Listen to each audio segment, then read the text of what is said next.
yavaş yavaş. Ben kızlara kalmadım. Hala ya kızlar. Yakın gelin biraz. Kızlar siz de tutun buradan. Ha, bu kurban müellimeleri. Gelin. Hele bir tertip kursun ki ya, üstünden. Siz de düşün de. Sen yok, gözümen diyende hele yok, bakmır. Şuna takmır. Takmır. Gel, koy müellimemiz de gelsin. Ay müellime ki. He, ev yapaklı bu dengini koy. Siz bu kurbanı sonra. Şahane durun.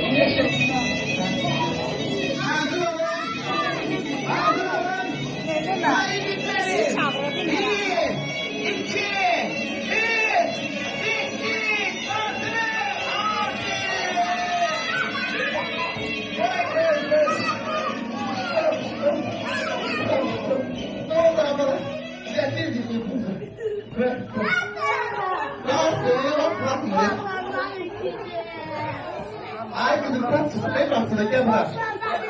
Ay kızım gel bırak. Gel. Al sen. Bir tane sen. Eğleşin gelin. Eğleşin.